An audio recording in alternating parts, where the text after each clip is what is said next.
Hello friends, मैं हूं गणेश प्रसाद। आज अपने topic function and their derivative के साथ तो चलेंगे। आज हम डिस्कस करेंगे फंक्शंस और उसके डेरिवेटिव पर। तो फंक्शंस, जैसा कि हमको पता है, फलन क्या होते हैं। फलन एक रिलेशन होता है, टू क्वांटिटीज के बीच एक रिलेशन होता है जिसमें एक क्वांटिटी दूसरे क्वांटिटी पर डिपेंड करती है। इस फलन को हम कैसे डिनोट करते हैं? y is equal to F X. Y is equal to F X. इसको ऐसे भी रीड करते हैं, y is equal to function of x। यहां पर टू वेरिएबल्स हमने लिया है, एक x और दूसरी y। तो इसको हम कहते हैं y x का फलन है, यानी y is the function of x। y x का फलन है। y की वैल्यू x की वैल्यू पर डिपेंड करती है। y की वैल्यू में वेरिएशन जो आएगा वो x की वैल्यू में वेरिएशन पर डिपेंड करेगा। ठीक है, तो जैसे जैसे x की वैल्यू में हम चेंजमेंट करेंगे वैसे वैसे y की वैल्यू में चेंजमेंट होता है। जैसा कि हम बहुत सारी इक्वेशंस हमको पता है, जैसा कि हमने पढ़ा है वॉल्यूम ऑफ सिलेंडर। इक्वेशन पढ़ी मैथमेटिक्स में, वॉल्यूम ऑफ सिलेंडर। सिलेंडर का वॉल्यूम क्या होता है?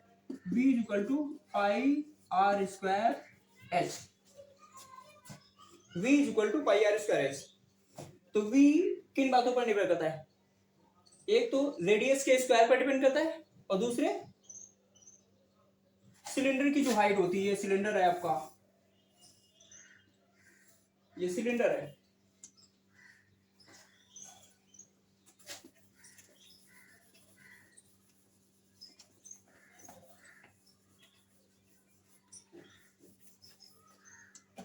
ये सिलेंडर हमने बना रखा है, ये सिलेंडर है और ये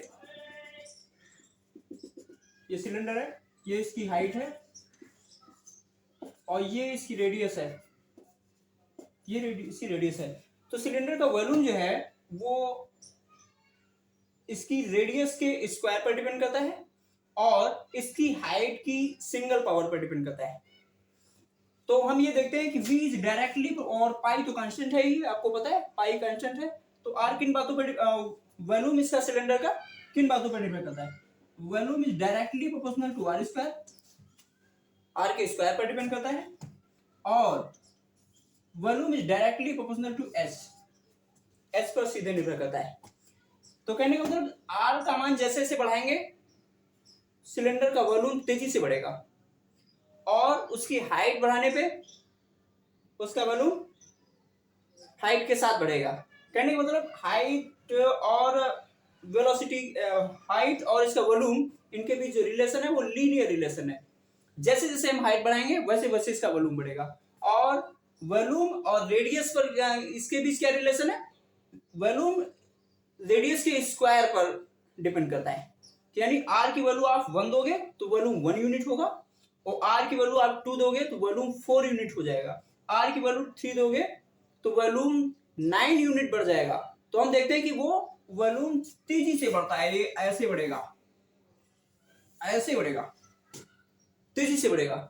तो हम देखते हैं कि वॉल्यूम, ये जो निम्न दो फिजिकल क्वांटिटीज पे जो डिपेंड कर रहा है वो है रेडियस और हाइट ऑफ द सिलेंडर, ये बातों पर निर्भर करता है। तो हम ये कहेंगे कि वॉल्यूम जो है r के स्क्वायर का फलन है, फंक्शन है, और वॉल्यूम हाइट का भी फंक्शन है, हाइट का भी फंक्शन है, यानी हाइट पे भी डिपेंड करता है। तो हम देखते हैं कि हाइट और रेडियस में जैसे चेंजमेंट करते हैं तो वॉल्यूम भी चेंजमेंट हो जाता है। इसी प्रकार ये जो फलन की हमने जो बताई y is equal to F X, तो x के मान में जैसे ही चेंजमेंट करेंगे y के मान में उसी के अनुसार चेंजमेंट होगा। तो अब बात आती है कि ये जो डेरिवेटिव, जो हम डेरिवेटिव बताने वाले हैं, वो डेरिवेटिव क्या होता है? वो डेरिवेटिव इसी चेंजमेंट पर डिपेंड करता है, वो बताएंगे आपको।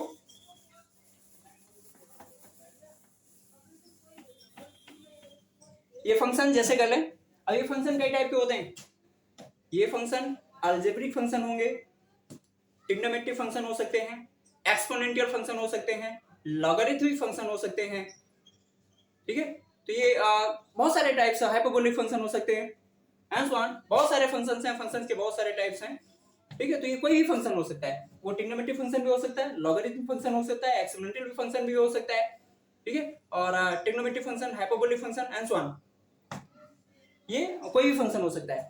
अब बात आती है जैसे कि फॉर एग्जांपल हम ले लेते हैं कोई एक फंक्शन ले लेते हैं, जैसे कि हम ले लें y is equal to 3x plus 4, y is equal to 3x plus 4, 3x plus 4 ले लिया। तो ये कैसा है, ये हम देखते हैं कि इसका y और x के बीच जब ग्राफ खींचते हैं, एक ग्राफ प्लॉट करते हैं, तो एक स्ट्रेट लाइन आती है, इसलिए इस फंक्शन को हम लीनियर फंक्शन कहते हैं, लीनियर फंक्शन कहते हैं। और जैसे कि y is equal to x square plus 4x plus 5, इस टाइप का फंक्शन है। इसका जब हम ग्राफ प्लॉट करते हैं तो इसका जब ग्राफ प्लॉट करते हैं तो एक पैराबोला आता है, परवलय आता है, परवलय आता है। तो इसीलिए इसको हम क्या कहते हैं, इसको हम क्वाड्रेटिक फंक्शन कहते हैं या पैराबोलिक फंक्शन भी कहते हैं, कि पैराबोलिक भी बोलते हैं इसको, ठीक है। इसका ग्राफ जब प्लॉट करेंगे पैराबोला आएगा, ठीक है। तो क्वाड्रेटिक फंक्शन है या इसको पैराबोलिक फंक्शन भी कहते हैं। तो ये इस टाइप के फंक्शंस हैं। अब इसमें जब हम क्या करेंगे, अब इसका हम डेरिवेटिव ज्ञात करने जा रहे हैं। तो डेरिवेटिव क्या होता है, फंक्शंस का डेरिवेटिव क्या होता है, तो हम देखते हैं कि यहाँ पर y की वैल्यू जो है x पर डिपेंड करती है, x का मान आप कुछ भी दोगे, y की वैल्यू। अब हम लीनियर फंक्शन पे विचार करते हैं, सेकंड डेरिवेटिव को हटा रहे हैं इस टाइम। अब इसका विचार कर रहे हैं कि y का मान, y की वैल्यू x की वैल्यू पर किस प्रकार डिपेंड करती है। तो x की वैल्यू हम देने जा रहे हैं, y की वैल्यू देखते क्या आती है। जब हमने क्या किया, x की वैल्यू 1 दी, तो y की वैल्यू कितनी आई, y is equal to 3 into 1 plus 4 is equal to कितना आएगा, 3 इंटू 1 3 हो जाएगा, और प्लस 4 इज इक्वल टू 7 हो जाएगा। Again x is equal to 2 देते हैं, implies that y is equal to 3 into 2 plus 4 is equal to कितना आएगा, 3 to 6 plus 4 is equal to 10 is equal to 10, ये 10 आ जाएगा। इसी प्रकार similarly x is equal to 3 देते हैं, x is equal to 3 implies that y is equal to 3 into 3 plus 4 is equal to 3 3 9 plus 4 is equal to 13। तो ये y की value 13 आ रही। तो हम देख रहे हैं जैसे जैसे हम x की वैल्यू बढ़ाते जा रहे हैं, y की वैल्यू वैसे वैसे बढ़ती जा रही है। जब x की वैल्यू हमने 1 दी तो y की वैल्यू 7 आई, जब x की वैल्यू हमने 2 दी तो y की वैल्यू 10 आई, जब x की वैल्यू हमने 3 दे दी y की वैल्यू 13 हो गई। इसी प्रकार x की वैल्यू जैसे जैसे हम बढ़ाते जाते हैं वैसे वैसे y की वैल्यू बढ़ती जाती है। कहने का मतलब x के मान में हम जैसे जैसे चेंजमेंट करते जाते हैं, y के मान में वैसे वैसे चेंजमेंट होता जाता है। हम क्या कर रहे हैं, यहाँ पर x के मान में इंक्रीमेंट कर रहे हैं, x के मान को बढ़ा रहे हैं, तो हम देख रहे हैं y का मान भी बढ़ रहा है, y के मान में भी इंक्रीमेंट हो रहा है, ठीक है। तो हम ये देख रहे हैं कि y x के मान पर निर्भर कर रहा है, डिपेंड है। तो यहाँ पर ये जो x वैल्यू, x जो वेरिएबल है वो डिपेंडेंट वेरिएबल है, और y जो है independent variable, no sorry y जो है डिपेंडेंट वेरिएबल है, क्योंकि ये x पर डिपेंड करता है, और y इंडिपेंडेंट वेरिएबल है। तो यहाँ पर 2 वेरिएबल्स हैं, तो एक दूसरे के साथ जो रिलेशन द्वारा रिलेटेड हैं वो कैसा है, लीनियर रिलेशन है, बल्कि इसको लीनियर फंक्शन कहेंगे। यहाँ पर रिलेशन जो है वो फंक्शन है, तो y x का फंक्शन है, और कैसा फंक्शन है, लीनियर फंक्शन है। अब हम डेरिवेटिव की बात करते हैं कि डेरिवेटिव क्या होता है। तो डेरिवेटिव क्या होता है, जब हम फंक्शन की डिपेंडेंट वेरिएबल में थोड़ा सा बहुत ही सूक्ष्म चेंजमेंट करते हैं, तो उसी के संगत y के मान में जो सूक्ष्म परिवर्तन होता है, सूक्ष्म आपेक्षिक परिवर्तन होता है, उसको हम क्या कहते हैं, फलन का उस वेरिएबल के सापेक्ष, उस वेरिएबल के रिस्पेक्ट में डेरिवेटिव कहते हैं। जैसे हम x के मान में इस फलन में y is equal to 3x plus 4 में x के मान में थोड़ा सा परिवर्तन करते हैं, तो हम देखते हैं y के मान में भी थोड़ा सा परिवर्तन होगा। तो y के मान में मान लेते हैं परिवर्तन कितना, डेल्टा y है।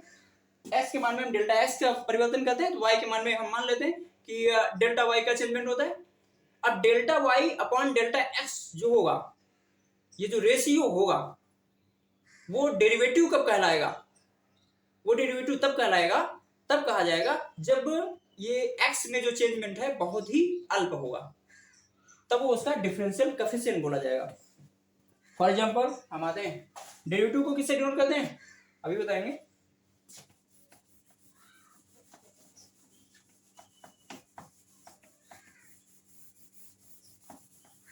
तो इसका डेरिवेटिव बताने जा रहे हैं, जैसा कि हमको ऐसे ही पता है कि इसका जब डेरिवेटिव करते हैं कितना 3 आता है। अभी हम देखते हैं वो 3 कैसे आता है, कैसे डेरिवेटिव होता है। मान लेते हैं हम x के मान में डेल्टा x का चेंजमेंट करते हैं, तो y के मान में हम मान लें डेल्टा y का चेंजमेंट होता है।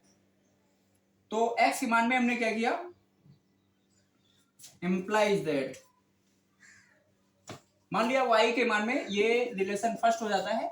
हमने मान रखा है कि x की वैल्यू में डेल्टा x इंक्रीमेंट करते हैं, तो y की वैल्यू में डेल्टा y का इंक्रीमेंट हो जाता है, y प्लस डेल्टा y। ये कब होता है, जब हम x की वैल्यू में डेल्टा x का इंक्रीमेंट करते हैं। तो 3 times of x plus delta x plus 4। जब हम x की वैल्यू में वैल्यू को x प्लस डेल्टा x के रूप में कर देते हैं, बढ़ा देते हैं, तो हम मान लेते हैं कि y के मान में डेल्टा y की वृद्धि हो जाती है। और जब x को x ही रखे थे तो ये y ही था। जब x के मान में हमने डेल्टा x की बढ़ोतरी कर दी, इंक्रीमेंट कर दिया, तो हम देखते हैं कि y के मान में डेल्टा y का इंक्रीमेंट हो जाता है। हमने ऐसा मान रखा है। अब हमको क्या करना है, वो डेरिवेटिव हमको निकालना है। ये रिलेशन सेकंड हो गया। अब हम क्या करते हैं, y plus delta y minus y is equal to कितना हो जाएगा, 3y प्लस डेल्टा y की वैल्यू ये रख दें हम, 3x plus delta x plus 4 minus ये y की वैल्यू रख दें। y की वैल्यू कितनी है, 3x प्लस 4, 3x प्लस 4, ये वैल्यू हमने पुट कर दी। पुट करने के बाद अब हम देखते हैं इसका हम प्रोडक्ट करा देते, तो ये हो जाता है 3x और प्लस 3 इंटू डेल्टा x और plus 4 minus 3x plus 3x, ये माइनस है बाहर, ब्रैकेट जैसे ही खोलेंगे इसके साइन जो है इसके चेंज हो जाएंगे। तो 3x माइनस 4, 3x माइनस 4। अब हम क्या करेंगे, हम देख रहे हैं ये प्लस 3x है, ये माइनस 3x है, ये कैंसिल हो जाएगा, कैंसिल कर दे इसको। ये प्लस और ये प्लस 4 है, ये माइनस 4 है, कैंसिल कर सकते हैं, कैंसिल कर दें। अब बचा आपके पास कितना, 3 डेल्टा x, और यहां पर y कैंसिल हो गया, बचा कितना आपके पास, डेल्टा y बचा। अब हम क्या करें, डेल्टा x को उठा करके इधर ले आए, तो ये अपान में आ जाएगा, delta y upon delta x is equal to कितना हो जाएगा, 3। Delta y upon delta x is equal to कितना हो जाएगा, 3। ये आया। तो x के मान में चेंजमेंट के संगत y के मान में जो चेंजमेंट होता है उसका रेशियो, उसका क्या कहलाता है, डिफरेंशियल कोएफिशिएंट, उसका डिफरेंशियल कोएफिशिएंट कहलाता है। और वो डिफरेंशियल कोएफिशिएंट उसको हम dy बाई dx कब लिखेंगे, जब डेल्टा x नियरेस्ट टू 0 होगा। इसको हम dy बाई dx कब लिखेंगे,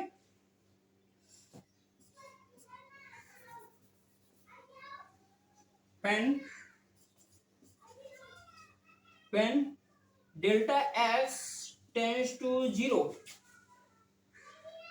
सॉरी दिखाई नहीं दे रहा है, आपके बोर्ड में नहीं जा रहा है,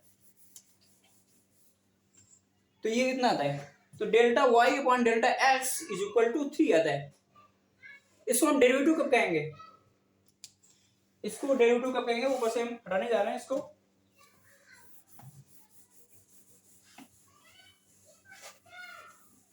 ये जो हमने निकाल रखा है वो कितना है, delta y upon delta x is equal to 3 निकाल रखा है। इसको हम dy बाई dx कब कहेंगे, dy बाई dx यानी इसका डेरिवेटिव कैसे बनेंगे, इसको डेरिवेटिव तब बोलेंगे when delta x nearest to 0 यानी टेंडिंग टू 0, नियरेस्ट टू 0 जो बहुत ही छोटा होगा, ये x के मान में जो चेंजमेंट है बहुत ही छोटा है, यानी जीरो के लगभग हो, approximately zero, nearest to zero. तो ये जो बनेगा आपका, ये लिमिटिंग पार्ट जो इसका बनेगा वो क्या होगा, देन ये लिमिट ले लेते हैं इसकी, limit of delta Y upon delta x as delta x tends to zero is equal to, ये बन जाता है आपका dy बाई dx। ये आपका dy बाई dx बन जाता है कब, जब x की वैल्यू बहुत ही, x में जो हमने चेंजमेंट किया वो बहुत ही कम हो, बहुत ही अल्प हो, तो इसकी लिमिटिंग वैल्यू जो बन जाती है delta Y upon delta X की dy बाई dx। इसको हम क्या कहते हैं, डेरिवेटिव कहते हैं। यही आपका डेरिवेटिव है dy बाई dx, यही डेरिवेटिव है। इसको हम ऐसे भी ले सकते हैं और इसको ऐसे भी ले सकते हैं dx ऑफ y, यानी differential coefficient of y with respect to x। ऐसे हम इसको रीड करेंगे, differential coefficient of y with respect to x, ऐसे इसको रीड करेंगे इन जनरल लैंग्वेज। जनरली हम इसको अगर डिफाइन करना चाहें, जनरली जैसे कि एक एग्जांपल हमने ऐसे दे दिया, और दूसरा भी एग्जांपल देना चाहें, जैसे कि हमने लीनियर का दे दिया था, ये लीनियर का है, और क्वाड्रेटिक का दे दें, क्वाड्रेटिक का इन द सेम वैसे ही आएगा। क्वाड्रेटिक इक्वेशन ले लें, क्वाड्रेटिक इक्वेशन की बात करें, जैसे कि y is equal to x square plus 3x plus 4। हम क्या करें, x की वैल्यू में डेल्टा x का इंक्रीमेंट करने जा रहे हैं। मान लेते हैं y के मान में, y की वैल्यू में डेल्टा y का इंक्रीमेंट होता है, y प्लस डेल्टा y। ये कब हुआ, जब हमने x की वैल्यू में डेल्टा x का इंक्रीमेंट किया, यानी x प्लस डेल्टा x कर दिया, होल स्क्वायर कर दो, उधर प्लस थ्राइस ऑफ x की जगह पे फिर x प्लस डेल्टा x और प्लस 4, ये हमने कर दिया। तो x की वैल्यू में हमने डेल्टा x का इंक्रीमेंट किया, मान लेते हैं y की वैल्यू में डेल्टा y का इंक्रीमेंट होता है। अब इसको आगे थोड़ा सा सॉल्व करते हैं। ये रिलेशन आपका फर्स्ट था, तो ये जो आगे आएगा सेकंड होगा।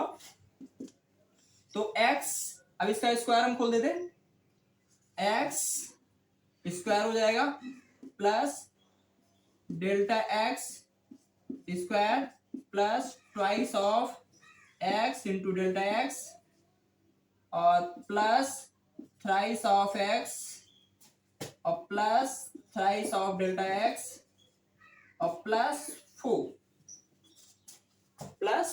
4 ये हुआ।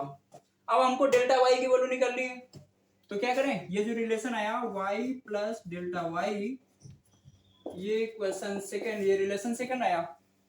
अब सेकंड से फर्स्ट को सब्ट्रैक्ट कर देते हैं, यानी y plus delta y minus y is equal to, ये y plus delta y minus y, हमने रिलेशन सेकंड से फर्स्ट को सब्ट्रैक्ट किया है।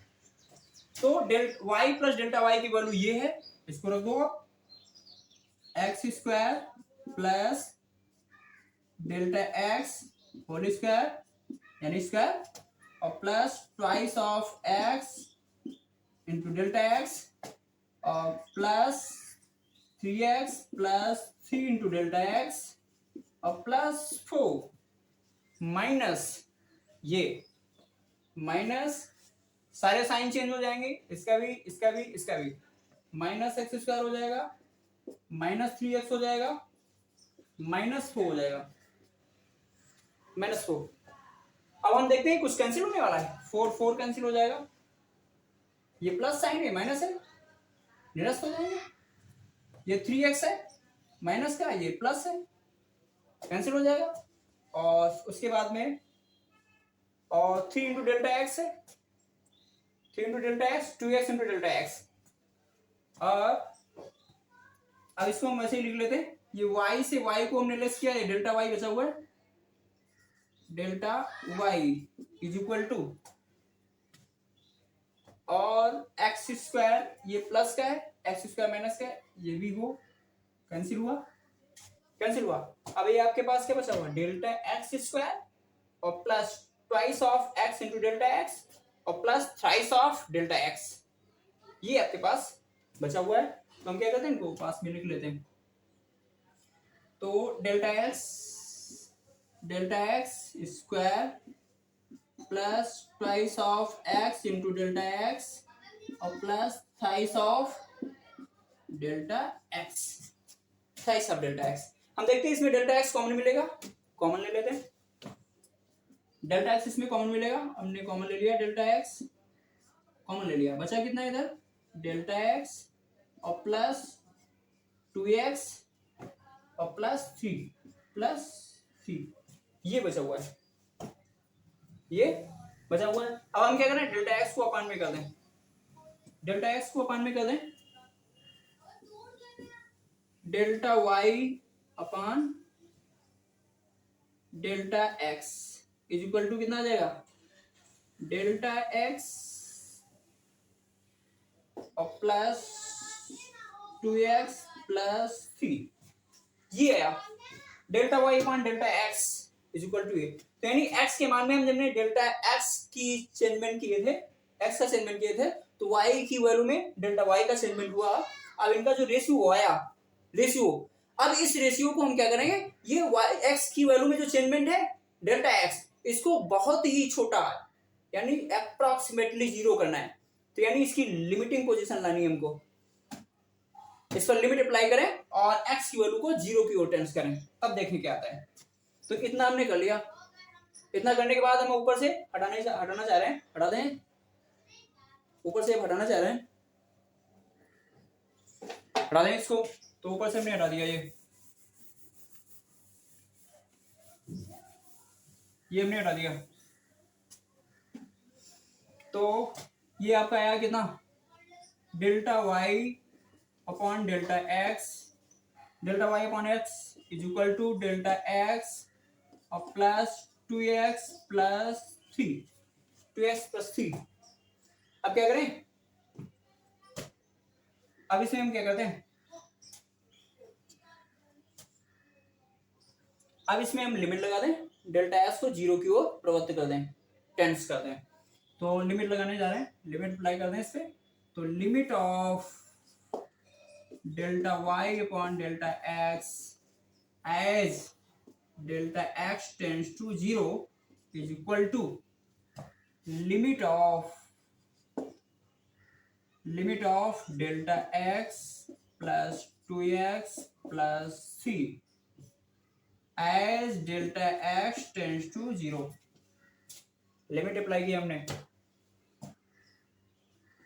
तो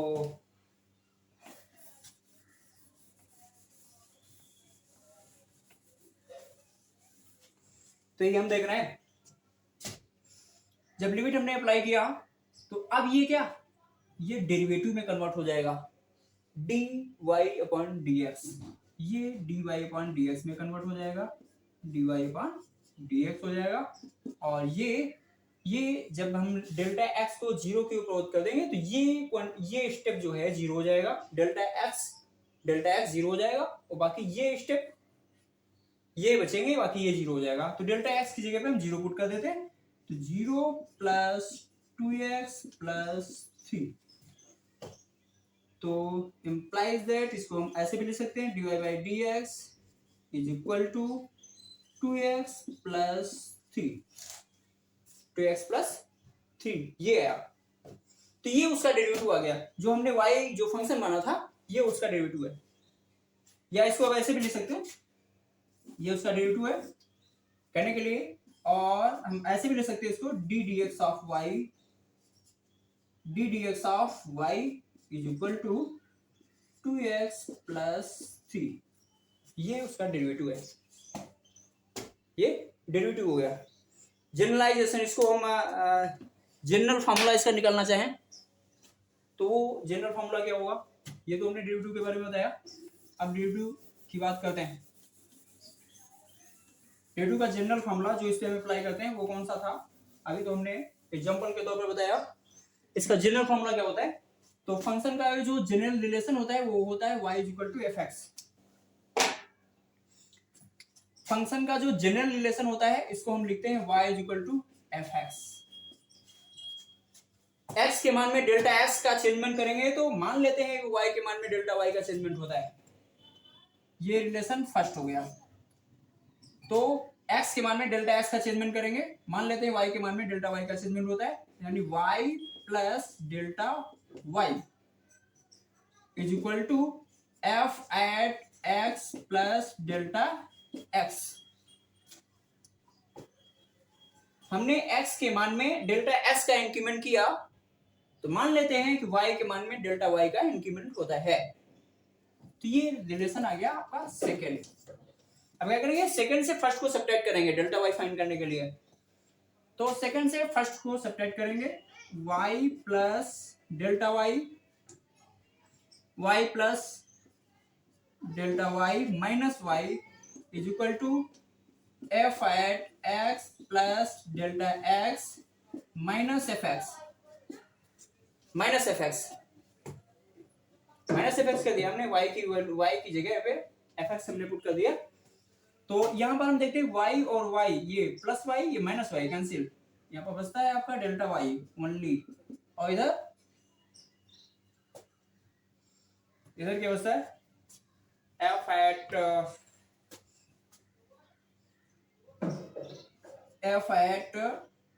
x plus delta X minus F X, ये इतना बचता है।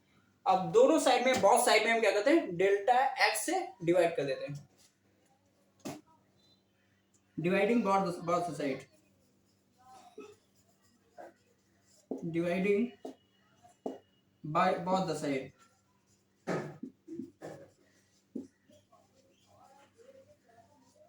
both the side by delta x से डिवाइड कर देते हैं both साइड में। तो ये आपका आ जाता है delta y upon delta X is equal to, ये आपका बन जाता है F at X plus delta X, क्योंकि हमको डेरिवेटिव फाइंड करना है इसलिए हमने डिवाइड किया, और minus f at x upon delta x upon delta x. अब हमको क्या करना है, इसको dy बाई डी एक्स तब बना पाएंगे जब डेल्टा एक्स की वैल्यू नियरेस्ट टू जीरो होगी, यानी बहुत ही अल्प होगी, अति अल्प होगी, बहुत ही छोटी। तो हम क्या करें, इसको जीरो की ओर प्रवृत्त कर दें, तो लगा दें लिमिट अप्लाई कर दें। इफ कर दें, if delta x tends to 0, that is limit of delta y upon delta x as delta x tends to 0, is equal to limit of f at x plus delta x minus F x upon delta x as delta x tends to 0। थोड़ा सा ऊपर से मिटाएंगे, हम ऊपर से मिटाएंगे क्योंकि नीचे दिखेगा नहीं, ऊपर से मिटा रहे हैं।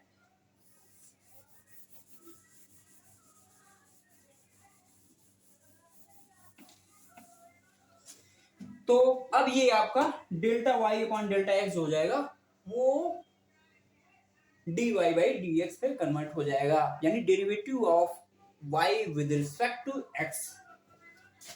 तो ये आपका कन्वर्ट हो जाएगा dy अपॉन dx में, dy by d x is equal to limit of f at x plus delta x minus F x upon delta x as delta x tends to 0। ये डिफरेंशियल कोएफिशिएंट का formula आया। यहां पर ये जो delta x हमने लिया हुआ है, जैसा कि हमने बताया कि डेल्टा एक्स जो होता है वो अति अल्प होता है, बहुत ही छोटा सा होता है, नियरेस्ट टू 0 होता है। तो इसको हम डेल्टा एक्स ना कह करके, अक्सर हम देखते हैं बहुत सारी बुक्स में डेल्टा एक्स ना कह करके इसको हम एच से इस्तेमाल करते हैं, इसको एच मान करके चलते हैं। एच को हम बहुत ही छोटी सी राशि मानते हैं, इसलिए डेल्टा एच को अगर हम एच की डेल्टा एक्स की जगह पे एच रख दें, तो ये आपका formula, if we put delta x is equal to h, then we get, तब हमको क्या मिलेगा, अगर हम डेल्टा एस की जगह पे एस पुट कर दें तो ये आपका फॉर्मूला मिलेगा dy by dx is equal to limit of f at x plus h minus fx upon h as h tends to 0। ये जनरली यही फॉर्मूला यूज किया जाता है। यहाँ पर डेल्टा एक्स ना लेकर के डेल्टा एक्स की जगह पे एस लेते हैं, क्योंकि बहुत सी छोटी राशि जो जीरो के अप्रोक्सीमेट हो उसको हम एच के द्वारा लिखते हैं, एच के द्वारा लिखते हैं। तो ये आपका जो हो गया, ये लिमिट की कॉन्सेप्ट हुई। व्हाट इज लिमिट, ये लिमिट क्या होती है, लिमिट बता रहे हैं। व्हाट इज डेरिवेटिव, ये डेरिवेटिव क्या होता है, तो ये डेरिवेटिव के कॉन्सेप्ट हुई, फंडामेंटल कॉन्सेप्ट हुई डेरिवेटिव। ये डेरिवेटिव क्या होती, तो ये बेसिक कॉन्सेप्ट है डेरिवेटिव की, जिसको फंडामेंटल रूल भी बोलते हैं, इसको फंडामेंटल प्रिंसिपल बोलते हैं ऑफ डेरिवेटिव। तो ये आपका हुआ डेरिवेटिव का कॉन्सेप्ट। अब डेरिवेटिव का कॉन्सेप्ट है तो ये तो फंडामेंटल कॉन्सेप्ट है। अब तो डायरेक्टली इसका डेरिवेटिव कर लेते हैं, हमको फॉर्मूले पता है, फटाफट डेरिवेटिव हमें फॉर्मूले पता है, फॉर्मूला यूज करके बहुत सारे फंक्शंस का डिफरेंशियल कोएफिशिएंट फाइंड कर लेते हैं। तो ये डेरिवेटिव, ये मोस्ट इंपॉर्टेंट, बहुत ही इंपॉर्टेंट, यानी किसी वेरिएबल के साथ दूसरी वेरिएबल का कैसे चेंजमेंट होता है और वो किस रेट से चेंज हो रही है, तो उसके लिए हम क्या करते हैं, डेरिवेटिव फाइंड करते हैं। तो डेरिवेटिव मोस्ट क्या कहें कि यूजफुल कॉन्सेप्ट। यहाँ जो कुछ भी है सब फंक्शनल है, हम भी किसी के डिपेंडेंट हैं और ये हमारे जो स्टूडेंट्स हैं ये भी किसी के डिपेंडेंट हैं, ठीक है। उनमें थोड़ा सा चेंजमेंट आने पे इन पे भी चेंजमेंट आ जाता है। हम जिसके डिपेंडेंट हैं उनमें थोड़ा सा इंक्रीमेंट आने पे हम में भी इंक्रीमेंट आ जाता है। तो हम दोनों के बीच अगर कोई ग्राफ प्लॉट करना चाहे तो आसानी से ग्राफ प्लॉट किया जा सकता है, और ग्राफ प्लॉट करके हमारी जो पोजीशन थी, हमारी जो एक्टिविटीज थी, किसी भी क्षण किसी भी इंस्टेंट उनको फाइंड किया जा सकता है कि हमारी पोजीशन क्या थी, हम क्या कर रहे थे, हम कितनी तेजी से अपना वर्क कर रहे थे और कितनी स्लो मोशन में अपना वर्क कर रहे थे। तो हमारे ग्राफ के द्वारा उस इंस्टेंट में वो सारा कुछ फाइंड किया जा सकता है, अगर हमको अपना वो ग्राफ पता हो कि हम टाइम के रिस्पेक्ट में हमारा जो वर्किंग प्रोसेस जो थी टाइम के रिस्पेक्ट में कैसे चल रही थी, उसका ग्राफ अगर हमको पता है तो किसी भी क्षण किसी भी अपने उस कार्यकाल के दौरान किसी भी वक्त अपनी एक्टिविटीज को हम फाइंड कर सकते हैं। ये रिलेशन है, रिलेशन मोस्ट यूजफुल कंसेप्ट। अब रिलेशन के आधार पर अब ये फंक्शन की बात करते हैं, तो फंक्शन का ग्राफ किसी प्रकार भी हो सकता है। फंक्शन का ग्राफ आपका किसी भी प्रकार हो सकता है, ये ऐसे भी ग्राफ हो सकता है। ये वाई एक्सिस हो जाती है आपकी, वाई एक्सिस है, ये एक्स एक्सिस है, ये एक्स एक्सिस है। ये फलन का ग्राफ है y equal to F x, ऐसा से मोशन करता है। हम देखते हैं ये ओरिजिन है, x की वैल्यू जैसे से इंक्रीज होती है, y की वैल्यू हम देख रहे हैं इंक्रीज हो रही है। जैसे जैसे x की वैल्यू इंक्रीज हो रही है y की वैल्यू बढ़ती जा रही है, x की वैल्यू को हम इंक्रीज कर रहे हैं तो ये y की वैल्यू ये ऐसे से इंक्रीज होती जा रही है, और हम देखते हैं कि इस पॉइंट पे जैसे ही पहुंचते हैं y की वैल्यू मैक्सिमम हो जाती है, और इसके बाद में फिर हम नीचे उतरना शुरू करते हैं, एंड सो ऑन। ये तो हम क्या करते हैं, इस ग्राफ में हम किसी भी बिंदु पर इसका डेरिवेटिव फाइंड कर सकते हैं। इस पॉइंट पे डेरिवेटिव फाइंड कर सकते हैं कि x की वैल्यू में हमने क्या किया, इतना चेंजमेंट किया, y की वैल्यू में कितना चेंजमेंट हुआ, इधर भी डेरिवेटिव फाइंड कर सकते हैं, इधर भी कर सकते हैं, इधर भी कर सकते हैं एंड सो ऑन। जैसे ऊपर चले जाते हैं तो x के मान में चेंजमेंट करते हैं, y के मान में कोई चेंजमेंट नहीं होता, यानी डेल्टा x के मान में थोड़ा सा चेंजमेंट करें, y के मान में चेंजमेंट, यहाँ पर dy by dx equal to 0 हो जाता है, टॉप पे 0 हो जाता है, बॉटम में भी 0 हो जाता है, टॉप पे 0 होता है, बॉटम में 0 होता है एंड सो ऑन। तो इसके बाद में हम क्या करते हैं, इसके बाद में अब टाइम भी बहुत सारा हो रहा है, कि टाइम हो रहा है अब ये डेरिवेटिव के आधार पर हम बहुत सारे बता सकते हैं, जैसे कि आगे आप पढ़ेंगे डेरिवेटिव के एप्लीकेशन, बहुत सारे फंक्शन होंगे, उनके भी आपको डेरिवेटिव फाइंड करने होंगे। इसके बाद में आपको मिलेगा एप्लीकेशन ऑफ डेरिवेटिव में, एप्लीकेशन ऑफ डेरिवेटिव में हम क्या करेंगे, डेरिवेटिव को अप्लाई करेंगे और ये अपनी मॉडर्न लाइफ में आज की दिनचर्या में, दैनिक जीवन में हम क्या करेंगे, बहुत सारी प्रॉब्लम्स इससे हम सॉल्व करते हैं। जैसे कि हम आते हैं, सबसे पहले तो हम देखते हैं इंक्रीजिंग डिक्रीजिंग फंक्शन, हम आते हैं इस पे अप्लाई करते हैं। उसके बाद में टेंजेंट नॉर्मल्स में हम इसका इस्तेमाल करते हैं।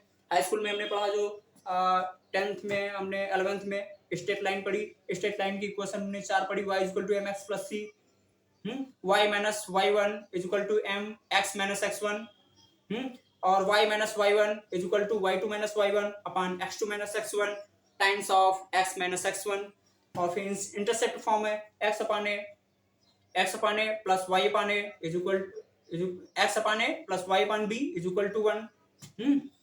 बहुत सारी इक्वेशन, ये जो हमने सारी इक्वेशन पढ़ी हैं, इसमें हम देखते हैं कि y equal to mx plus c में m जो आती है, इसको हम tan थीटा भी लिखते हैं, m की जगह पे आप dy by dx भी कर सकते हो, ये प्रवणता है, ग्रेडियंट जिसको बोलते हैं इंग्लिश में, ये ग्रेडियंट है।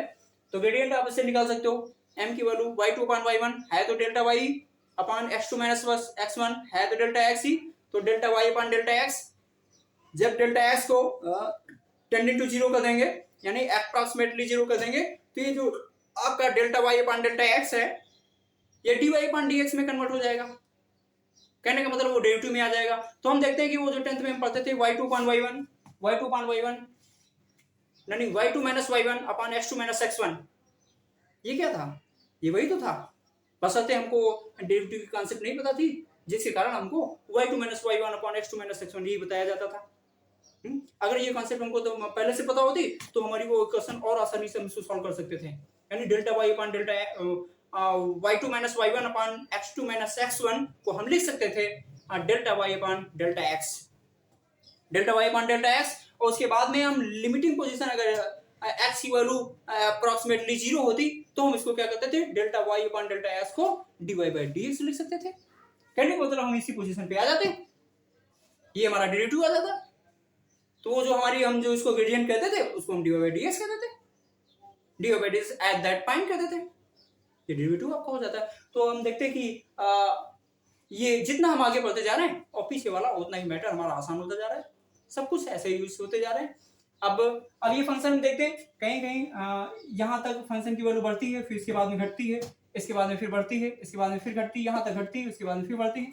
तो हम देखते हैं कि ये फंक्शन की y की वैल्यू जो है x के मान के साथ, x की वैल्यू के साथ बढ़ती भी है, घटती भी है, बढ़ती भी है, घटती भी है, एक निश्चित सीमा तक बढ़ती है, अधिकतम मान हो जाता है, और उसके बाद में फिर घट करके एक न्यूनतम मान हो जाता है, न्यूनतम वैल्यू मिनिमम वैल्यू हो जाती, उसके बाद में फिर मैक्सिमम वैल्यू हो जाती, फिर मिनिमम वैल्यू हो जाती, फिर मैक्सिमम वैल्यू हो जाती। तो इसके बाद में हम यहाँ से यहीं से हम स्टार्ट कर देंगे मैक्सिमम मिनिमम, जो मैक्सिमम वैल्यू गेन करता है वो मैक्सिमम वैल्यू होती है, ठीक है, ये मिनिमम वैल्यू है, यहाँ पर वो मिनिमम फंक्शन मिनिमम होगा।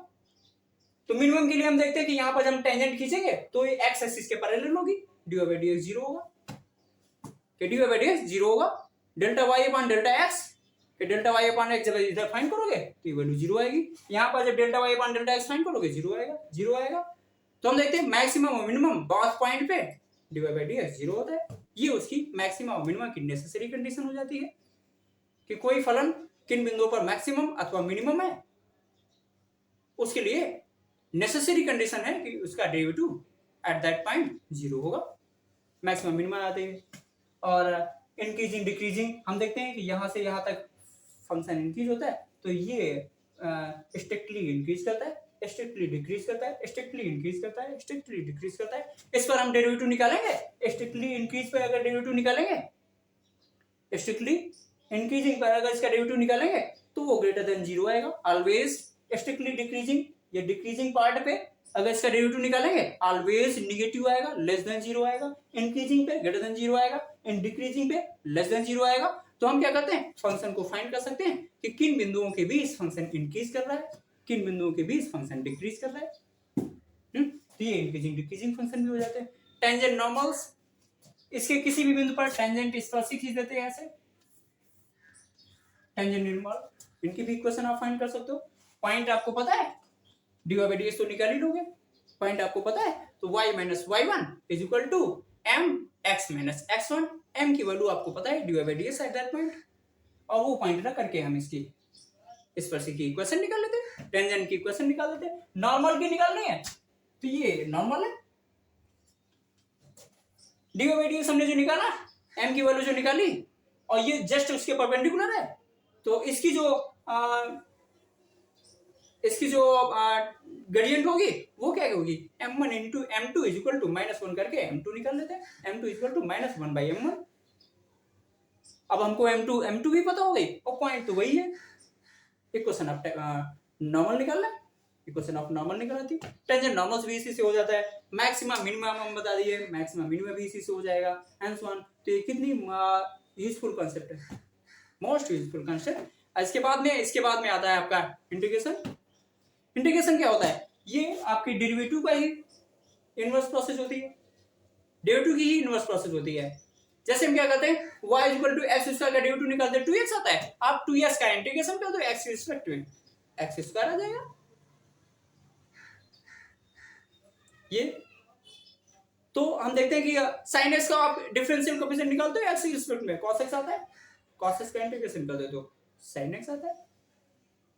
तो जस्ट इसका इनवर्स प्रोसेस जो इंटीग्रेशन होता है, तो इसको अच्छे से आप जब समझ लेते हैं तो इंटीग्रेशन भी आसानी से दौड़ते हुए चले जाते हैं। इंटीग्रेशन के बाद में एक इंडेफिनिट इंटीग्रल और डिफिनिट इंटीग्रल आता है। डिफिनिट इंटीग्रल में क्या करता है, एक निश्चित बाउंड्री के बीच हमको इंटीग्रेशन करना पड़ता है, निश्चित बाउंड्री के बीच हम इसका इंटीग्रेशन करके उसकी वैल्यू फाइंड कर लेते हैं। उसके बाद में हम फिर डिफरेंशियल इक्वेशन पे चले जाते थे। जैसे हम यहाँ पर अलजेब्रिक इक्वेशन पढ़ते हैं, वहां पर आपकी डिफरेंशियल इक्वेशन होती है। जैसे यहाँ पर अलजेब्रिक वेरिएबल्स होती हैं, वहां पर वेरिएबल्स की जगह पे डिफरेंशियल कोएफिशिएंट होते हैं, वो फर्स्ट ऑर्डर हो, सेकंड ऑर्डर हो या थर्ड ऑर्डर हो, तो वो आपकी इक्वेशन डिफरेंशियल कोएफिशिएंट में जो इक्वेशन बन जाती है वो डिफरेंशियल इक्वेशन बन जाती है। जैसे इसको सॉल्व करते हैं सेम वैसे ही इसको भी सॉल्व करते चले जाते हैं। इस प्रकार हम देखते हैं कि हमारी डिफरेंशियल कैलकुलस में ये फंक्शन और उसके डेरिवेटिव कितना यूजफुल रोल अदा करते हैं।